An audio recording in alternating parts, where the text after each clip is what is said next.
Welcome to More Than a Few Words, a marketing conversation for business owners. This is your host, Lorraine Ball. And these days, if you're being realistic, you know that in addition to your organic marketing, which I love, you need to be doing a little bit of paid advertising. But where do you start? Well, that's what we're going to talk about today. And to have that conversation, I have invited Deborah Bowers to join me. And Deborah is a Hi, Deborah.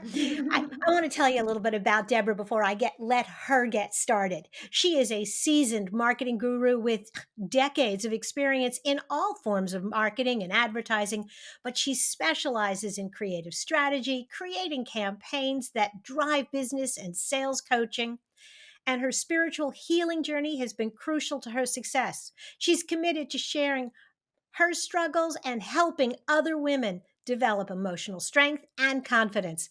That is a power combination. And Deborah, welcome to the show. Thank you. Thank you for having me. I'm so excited to be here. I am so excited to talk to someone about an area that really isn't my strong suit. I have always played on the content and the organic side, and I've always depended on the kindness of others to help me with my advertising. So let's start with some basic questions. I want to get started with digital advertising. I want to put my toe in the water. Where do I find the right pond? There are a lot of different digital marketing companies that are out there, and digital marketing, digital advertising is offered usually even by radio stations and by television stations. And it's important you find somebody that is knowledgeable and that has a good staff that's doing it, or an agency like mine. That's part of what we do. And I think a good place to really start on digital advertising is to look at directional advertising. And that's the bucket where they've already decided they want to buy that type of service. And you're trying to go in and get them. You're not convincing them they need a swimming pool. They already know they want one. You're fighting for those people. And for a small business, that can be difficult. Well, because first off, that's the ideal place to play. Talking to people who have already made up their mind that they want what I sell. And if I could walk into a room of 100 people who want to buy a website and I'm a web developer, I'm pretty confident in my ability to sell them. But how do I get 100 people who want to buy in the room? And when you're talking about digital, how do I reach that community? It's actually pretty easy to reach that community. The standard way to do it is to do it on Google or another search platform. And the issue with doing that for a small business is the budget it requires to be competitive. And we all use Google, we say Google instead of searching for it. But not everybody uses Google, right? A lot of people use Bing because my laptop defers back to it every time it does a Windows update. Um, and if you're, for example, looking to get people over the age of 55, then only about 25% of them actually use Google. The largest percentage of that group of people search on Yahoo. And I'm in that demo. I'm 57. And I'm like, I don't search on Yahoo. And I found that just such a disbelief. But you know what? I am on the Yahoo news page every single day. I just don't Hmm. use it as a search platform. So having the budget to spread over all of those places, because all the people that want your type of service aren't all on one of them, and then it's competitive. Hmm. Everybody's in there fighting for it, the big guys and the little guys. So, what I like to use digital for is to work around that so you don't have to have that huge presence on all of it. The best way to do that are digital search ads.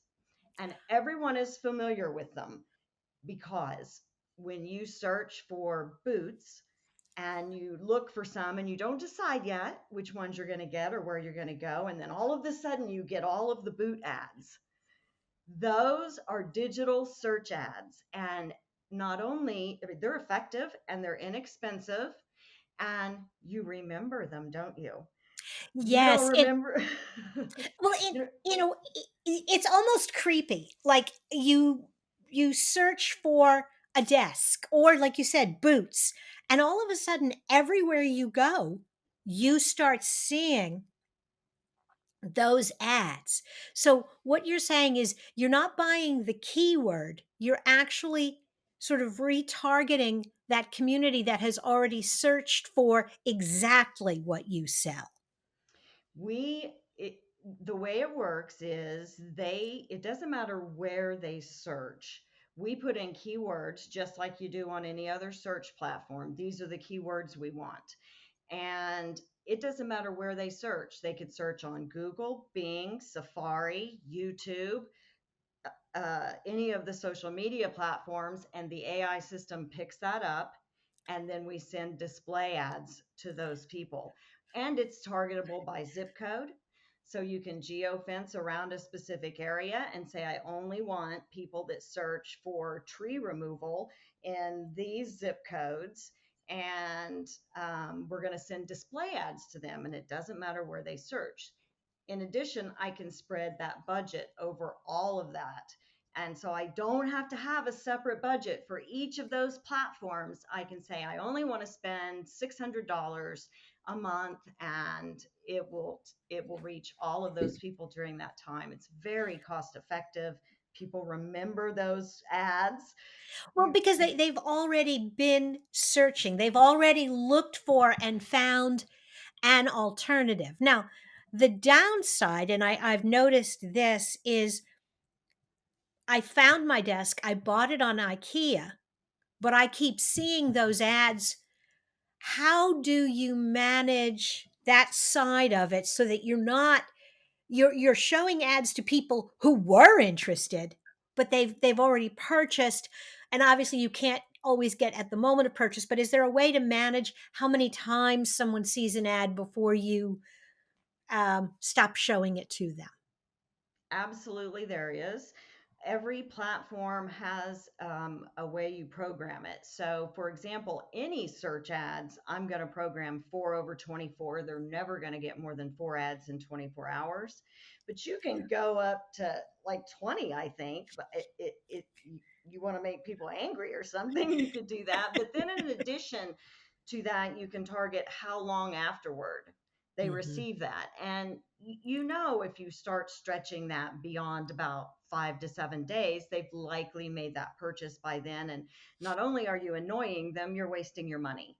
Let's not Absolutely. waste any advertising dollars, right? We need that to No, be effective. So, that is actually such an interesting strategy, and you're right. In categories, I think where there's a little bit of consideration, where it's not I look for it and I buy it right away. The first thing I see. That's a bad category for this. But where I'm going to do some shopping, mhm. this is a great way to stay visible during that shopping experience. It definitely is. And when you're looking at a big ticket item, for example, a Mhm. household service, I'm getting a new heat and air, and it's not break fix like it's broken down, Mhm. but it's or a tree service, or you need to get your house painted, or any of those big ticket items, even cosmetic procedures, those types of things. If you're gonna think about it for a little bit, and they're doing those search ads, and then you hit them with those, they work. People click on them, they click to your website. It's important that your landing page is able to capture those people, because it doesn't matter how many clicks they get to the website, you only have results based on what the customer gets. And if the client doesn't get sales, it doesn't matter how many clicks went there. So it's important to have that end funnel to get them into your sales funnel, and you can sell them. But boy, do they ever work. Digital search ads work very well. They're usually between $8 and $12 per thousand impressions, which is really inexpensive. You can get 50,000 impressions for $400 or $500 usually. And so that's why I like them so much. And it really is It's a very different mentality than the pay per click, which is what everybody is most familiar with. And this is really not pay per click. This is really more pay per impression, but it is not mass media because you are only delivering impressions to people who have indicated an interest. There is. There's a lot of other digital um, things you can do with geofencing and get highly targeted, but for this instance, this just search display ads are my favorite type of display advertising because they're so effective. I'm competitive and I want all of my campaigns to work and to work better than anyone else's. And so I like them for that reason. They add a lot to organic creative advertising. It's a way to kind of combine those two things without having to spend that budget over multiple platforms. Awesome. Well, Deborah, this has been fabulous. Thank you so much for being a part of the show. I'm so grateful to be on and to be able to share a little bit of my knowledge with your audience. I love working with small business owners and taking my knowledge to them and letting them have some big company marketing chops to help them too. Awesome. Well, I'm going to encourage everybody when you're done listening to this show, hop over to dealswithheels.com. That's Deborah's podcast, and their second season is out. Their second season premiered in May. So you got a little catching up to do, but I know that you'll enjoy every episode. Thanks again, Deborah. Thank you so much for having me. If you've enjoyed this conversation, if you'd like to find other resources for your business, look for MTFW wherever you listen to podcasts. Listen to two. They're short. This has been another episode of More Than a Few Words. Thanks for listening.